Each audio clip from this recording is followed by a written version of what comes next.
Bismillahirrahmanirrahim. Oke, assalamualaikum warahmatullahi wabarakatuh. Ketemu lagi sama saya, Vivit Alvia. Oke, saya akan melanjutkan materi di dalam mata kuliah testing dan implementasi. Oke, jadi hari ini kita masuk pertemuan kedua. Oke, kita lihat dulu di sini di lesson. Teman-teman biasa ya bisa lanjutkan karena saya menggunakan modul ya, teman-teman tinggal buka modulnya. Oke. Nah, hari ini pertemuan kedua. Nah, di sini hari ini kita akan menjelaskan bagaimana menjelaskan atau mengatur software developer ya. Yaitu tentang kemampuan tes dari sebuah sistem. Nah, jadi dari testability yaitu kemampuan testabilitas perangkat lunak atau testabilitas dari software adalah seberapa mudah sebuah program komputer dapat diuji.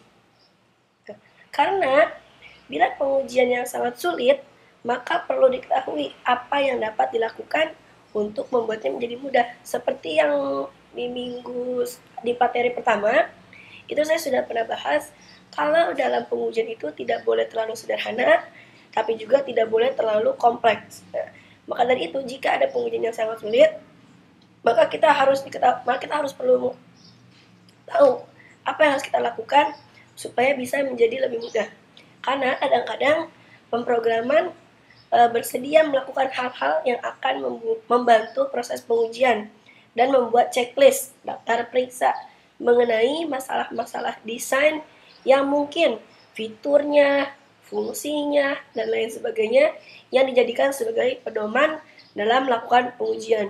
Nah, biasanya kalau di dalam perkuliahan nanti yang namanya testing dan implementasi ini akan digunakan pada saat teman-teman skripsi. Nah, jadi di bab 4 itu nanti akan ada namanya metode pengujian. Nah, disitulah teman-teman akan membuat checklist ya. Ini daftar periksa, apa aja yang mau diperiksa, apakah fitur-fiturnya, apakah desainnya, apakah fungsionalitasnya. Nah, maka itu nanti akan masuk ke dalam teknik-teknik pengujian. Ya. Nah, di sini ada beberapa checklist yang akan membantu sebagai pedoman dalam kegiatan pengujian sebuah software. Oke. Yang pertama kita langsung masuk yaitu operability. Operability ini adalah mampu menjalankan operasi. Beberapa poinnya ada 4. Semakin baik hal tersebut dijalankan, pengujian akan semakin efisien. Nah, yang kedua, jika sistem memiliki sedikit kesalahan, jadi sistem akan sedikit memiliki kesalahan karena sudah dijalankan secara operability. Dan yang ketiga, tidak ada kesalahan yang menghalangi jalannya pengujian. Yang keempat, produk berkembang dalam tahapan fungsional. Jadi memungkinkan pengembangan dan pengujian secara simultan. Jadi kalau di tahapan fungsional itu kita menemukan error, maka kita bisa memperbaikinya atau memungkinkan adanya pengembangan sistem. Yang kedua ini observability, kemampuan untuk mengamati. Apa yang dilihat adalah apa yang kita uji. Ya, ini di observability. Berarti kita lebih lihatnya ke UI atau front end biasanya ya, kita sebutnya dalam bahasa pemrograman kalau nggak UI itu front end. Nah, output yang berbeda dikeluarkan oleh masing-masing input pasti ya. Nah, mungkin input outputnya beda dari setiap input yang sama. Kalau beda output pasti beda juga inputnya. Yang kedua, tahap dan variabel sistem itu dapat dilihat atau diantrikan selama eksekusi. Nah, yang ketiga, sistem dan variabel yang lalu dapat dilihat atau diantrikan, misalnya logaritma dari sebuah transaksi. Ya. Nah, ada lagi semua faktor yang mempengaruhi output itu dapat dilihat. Karena output yang tidak benar dapat diidentifikasi dengan mudah.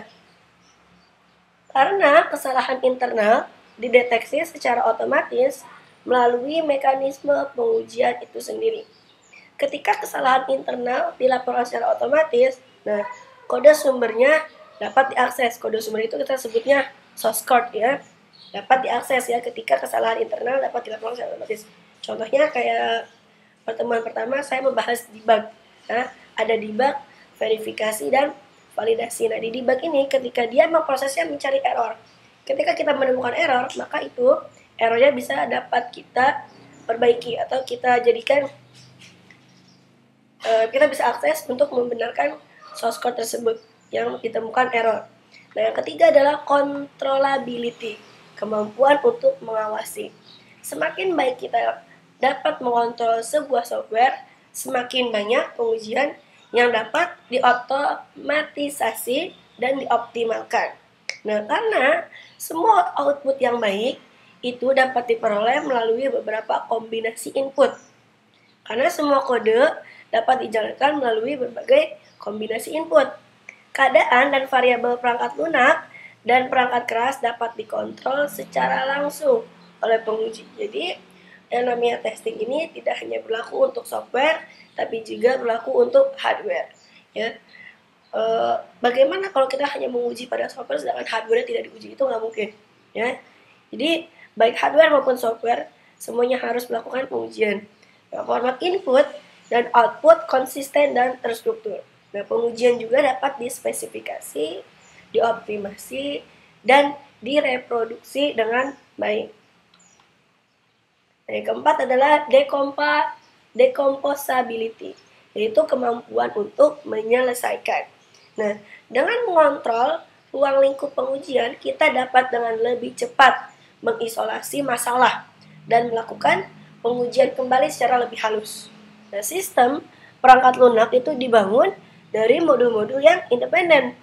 Modul-modul dapat diuji secara independen, dapat diuji secara tersendiri modul-modulnya. Ya. Dan yang kelima adalah simplicity, yaitu kemampuan untuk menyederhanakan kerumitan. Jadi poin-poinnya, semakin sedikit yang diuji, semakin cepat kita dapat menguji yang pasti ya. Maka kesalahan pun akan semakin sedikit jika semakin sedikit sistem yang diuji. Nah, yang kedua, fungsi yang sederhana. Apa fungsi yang sederhana? Itu kumpulan fitur adalah kebutuhan minimum untuk memenuhi persyaratan. Strukturnya sederhana, kodenya juga sederhana. Ini simplicity, kemampuan untuk menyederhanakan sebuah kerumitan. Dan yang keenam adalah stability, mampu menyeimbangkan. Apa yang diseimbangkan? Karena semakin sedikit perubahan, maka semakin sedikit juga gangguan dalam pengujian. Nah, perubahan pada software itu jarang terjadi, walaupun setelah kita melakukan testing. Karena perubahan pada software itu dapat dikontrol. Ya. Perubahan perangkat lunak memvalidasi pengujian yang sudah ada. Kegagalan perangkat lunak atau software dapat diperbaiki dengan baik. Kalau software itu gampang, ketika ada kegagalan perangkat, kita hanya tinggal ubah source code-nya. Oke, nah di sini yang ketujuh, understandability, kemampuan untuk memahami. Semakin banyak informasi yang kita dapat, semakin mudah untuk melakukan pengujian. Karena rancangan dapat dipahami dengan baik. Ketergantungan antara komponen internal, eksternal, dan yang dipakai bersama dipahami dengan baik.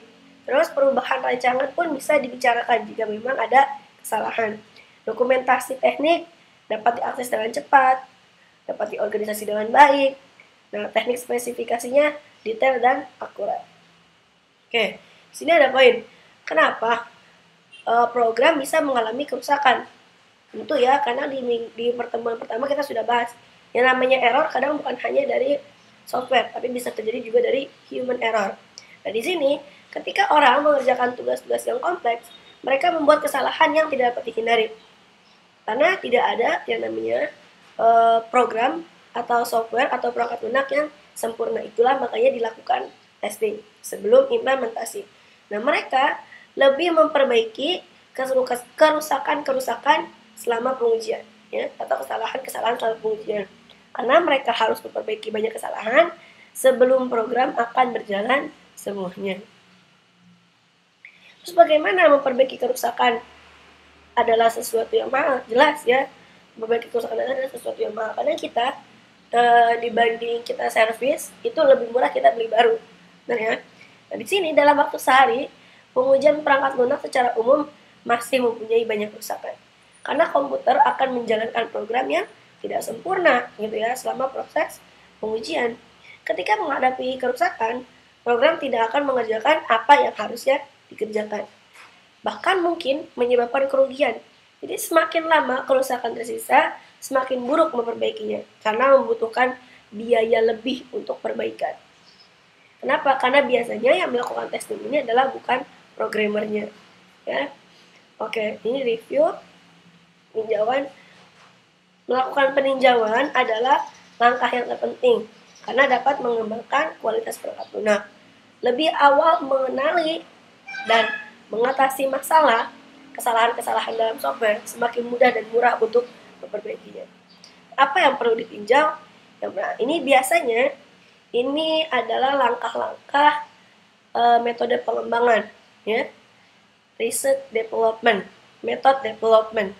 Nah ini seperti yang di awal dibahas, ini adalah masuk ke dalam kategori, nah ya, a method of how to organize software development ya, bagaimana caranya mengembangkan sebuah perangkat lunak. Di sini kompetensinya understanding software development, memahami pengembangan software life cycle. Kita bisa sebutnya SDLC ya, di dalam software engineering rekayasa perangkat lunak. Nah, software development life cycle ini adalah salah satu metode nih, software development, salah satu metode software developer di dalam software engineering. Jadi singkatnya gini, metode software development yang digunakan adalah software development life cycle ya, SDLC di dalam rekayasa perangkat lunak. Nah ini yang kita masuk sekarang, apa yang perlu ditinjau, ini bagian dari step-step atau tahapan-tahapan dalam metode pengembangan SDLC. Yang pertama, kita harus melakukan requirement dan analisa. Requirement ini adalah permintaan klien. Apa aja permintaannya, sehingga ketika kita membuat program, kita bisa menganalisanya. Jadi tidak akan mengurangi kesalahan-kesalahan dalam software. Yang kedua, setelah kita melakukan requirement dan analis, kita melakukan desain, rancangan, ya. Kita merancang dulu. Nah, setelah kita merancang, kita berikan tinjauan kepada klien apakah sudah sesuai rancangannya, sesuai dengan requirement yang diminta. Jika sudah sesuai, kita lanjutkan ke kode. Nah, kode ini masuk ke codingan ya, ke pemrograman. Setelah pemrograman selesai, kita dokumentasi. Setelah dokumentasi, nah ini kita masuk ke sini. Ini materi kita ya, test plan dan case. Kita melakukan testing sebelum adanya pengujian. Ini tahapan-tahapan dari software development SDLC in software engineering. Oke, nah kita masuk ke teknik pengujian. Nah, teknik pengujian ini yang saya ketahui ada dua ya, ada black box dan ada white box. Nah, pengujian ini merupakan elemen yang paling kritis dari penilaian suatu software yang telah dikerjakan.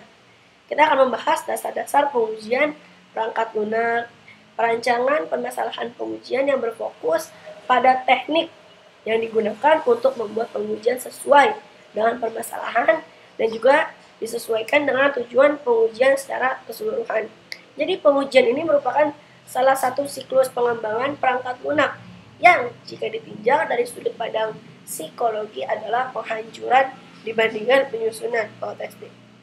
Nah, jadi minggu depan di pertemuan ketiga kita akan membahas teknik pengujian, di mana teknik pengujian ini ada black box dan ada white box. Nah, yang sering digunakan sebagai teknik pengujian di dalam skripsi di kampus kita di Universitas Raharja adalah black box testing yang menguji sistem secara berdasarkan fungsionalitasnya.